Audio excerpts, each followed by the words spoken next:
पिछले 24 घंटे में हरियाणा की सियासत में सिर्फ दो बातों की चर्चा है।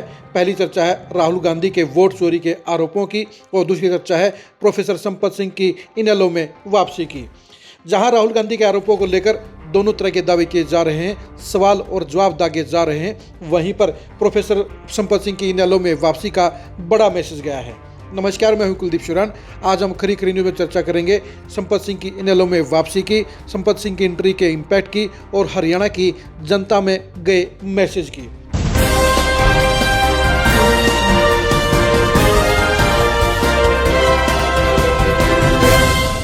प्रोफेसर संपत सिंह ने 16 साल के बाद इनेलो में वापसी कर रही है। वो खराब हालात में इनेलो में वापस लौटे हैं। कांग्रेस ने उनके टैलेंट की, उनके अनुभव की कदर नहीं की, उनको 2024 में टिकट नहीं दिया और उनके लिए वो जगह नहीं बनाई जिसके वो हकदार थे। इसलिए प्रोफेसर संपत सिंह को अपनी पुरानी पार्टी याद आई और पुरानी पार्टी में उनका गर्मजोशी से स्वागत हुआ। उन्हें पार्टी का तुरंत संरक्षक बना दिया गया, यानी प्रोफेसर संपत सिंह को पूरा मान सम्मान पहले ही दिन अभय चौटाला ने देने का काम किया। अब सवाल ये उठता है कि प्रोफेसर संपत सिंह की इस वापसी का इम्पैक्ट क्या है, उसका मैसेज क्या गया है। हमने पूरे हरियाणा में अपने मीडिया के साथियों से जब बात की तो ये साफ तौर पर चर्चा बाहर आई कि इनकी वापसी का पूरे प्रदेश की जनता में, खास तौर पर जाट वोटरों में बड़ा पॉजिटिव मैसेज गया है और 4 जिलों के अंदर तो संपत सिंह को लेकर ज़्यादा ही असर देखने को मिला है। यानी हिसार, फतेहाबाद, जींद और भिवानी में प्रोफेसर संपत सिंह की इनेलो में ज्वाइनिंग को लेकर सबसे ज़्यादा चर्चा है, सबसे ज़्यादा प्रभाव है। सबसे पहले हम बात करते हैं हिसार जिले की। हिसार जिले की 7 में से 6 सीटों पर प्रोफेसर संपत सिंह की वापसी का बड़ा मैसेज गया है। सिर्फ हिसार सीट ऐसी है जहां पर प्रोफेसर संपत सिंह का लंबा चौड़ा असर नहीं है। बाकी की 6 सीटों पर प्रोफेसर संपत सिंह की वापसी का सीधा डिसाइडिंग असर देखने को मिल रहा है। यानी चाहे नारनौंद हो, चाहे वो कुलाना हो, चाहे वो बरवाला हो, चाहे वो हांसी हो, इन सीटों के ऊपर डिसाइडिंग बदलाव देखने को अब इसे मिल रहा है। लोगों के अंदर, खास तौर पर जाट वोटरों के अंदर चर्चा चल पड़ी है कि इनेलो वापसी के रास्ते पर आ रही है, यानी 2029 में सत्ता की दावेदार नजर आ रही है। जहां तक नलवा की बात है, नलवा प्रोफेसर संपत सिंह का अपना खुद का हलका है। 2029 में वो अपनी जगह अपने बेटे गौरव को चुनाव लड़ने का काम करेंगे और प्रोफेसर संपत सिंह और उनके बेटे गौरव आज की तारीख में ही नलवा सीट पर जीत की दावेदारी में शामिल हो गए हैं। दूसरा जो इम्पैक्ट पड़ेगा वो सबसे ज़्यादा इम्पैक्ट पड़ेगा फतेहाबाद जिले की पॉलिटिक्स पर। फतेहाबाद जिला इनेलो के हिसाब से कमज़ोर माना जाता था।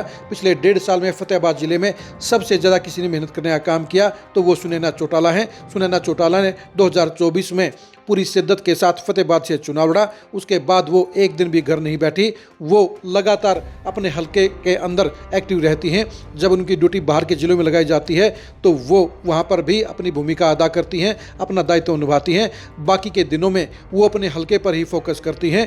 अब प्रोफेसर सिंह का आशीर्वाद मिलने के बाद सुनैना चौटाला फतेहाबाद सीट के ऊपर उलटफेर करने की पोजीशन में अभी से नजर आ रही हैं, क्योंकि जहां प्रोफेसर संपत सिंह का इलाके के ऊपर पुराना प्रभाव है, वहीं पर सुनैना चौटाला लगातार पूरी मेहनत कर रही हैं और उनको लेकर फतेहाबाद सीट के मतदाताओं के अंदर पॉजिटिव मैसेज गया है, उनके बारे में पॉजिटिव चर्चा है। यानी जिस तरह से वो लगातार लोगों से जुड़ रही हैं, जिस तरह से सुख दुख में शामिल हो रही हैं, उसके चलते उनकी पहले से ही इमेज पॉजिटिव बन गई थी और अब प्रोफेसर संपत सिंह की वापसी के बाद सुनैना चौटाला को भरपूर फायदा होगा और वो प्रोफेसर संपत सिंह के आशीर्वाद से 2029 में फतेहाबाद सीट पर चुनाव जीतने की पोजीशन में आ सकती हैं। प्रोफेसर संपत सिंह की वापसी का असर रतिया पर भी जाएगा, क्योंकि रतिया के इलाके में प्रोफेसर संपत सिंह ने पुराने टाइम में काम किया हुआ है। ऐसे में उनकी वापसी के बाद वहां पर भी सीधा असर पड़ने की संभावना नजर आ रही है।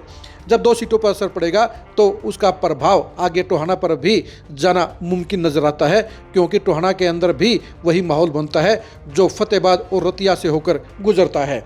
यानी प्रोफेसर संपत सिंह की वापसी जहां हिसार जिले में एक बड़ा बदलाव लेने का काम करेगी, बड़े बड़े उलटफेर करने का काम करेगी, वहीं फतेहाबाद के अंदर भी फतेहाबाद सीट के ऊपर जहां सुनैना चौटाला की पोजीशन को मजबूत कर गई है, वहीं रतिया और टोहाना के अंदर भी उसका असर पड़ने से इनकार नहीं किया जा सकता है। यानी प्रोफेसर संपत सिंह की इनेलो में वापसी से जहां इनेलो को पूरे प्रदेश के हिसाब से बूस्टर मिला है, वहीं पर उन्हें हिसार और फतेहाबाद जिलों में जहां सबसे ज़्यादा पॉजिटिव रिस्पॉन्स मिलने की संभावना है, वहीं पर जींद और भिवानी जिले भी प्रोफेसर प्रोफेसर संपत सिंह की वापसी से अछूते नहीं रहेंगे, क्योंकि इन दोनों जिलों के अंदर हिसार की पॉलिटिक्स का बड़ा इफेक्ट पड़ता है। हिसार के अंदर जो माहौल होता है वही माहौल आमतौर पर भिवानी में होता है और वही माहौल आमतौर पर जींद में भी नजर आता है।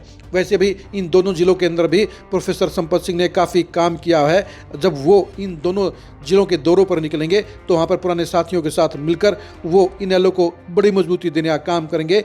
यानी भिवानी और दादरी को पुराना एक जिला माने या दोनों अलग से जिले माने, तो दोनों के अंदर प्रोफेसर संपत सिंह एक बड़ी भूमिका निभाते हुए नजर आएंगे। यानी इनेलो को प्रोफेसर संपत सिंह की वापसी का एक भरपूर फायदा मिला है, एक बम्पर पॉजिटिव चर्चा मिल रही है और यही चर्चा इनेलो को बड़ा फायदा पहुंचाने का काम करेगी।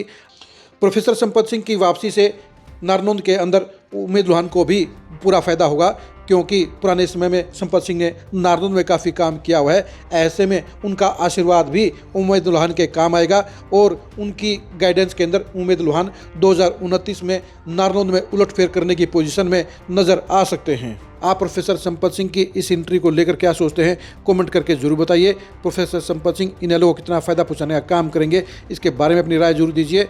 आप प्रोफेसर संपत सिंह की सियासत के एक्सक्लूसिव खबरों को जानने के लिए लगातार खरी न्यूज़ के साथ बने रहिए। आप हमारे फेसबुक पेज को फॉलो कीजिए, आप हमारे यूट्यूब चैनल को सब्सक्राइब कीजिए। नमस्कार।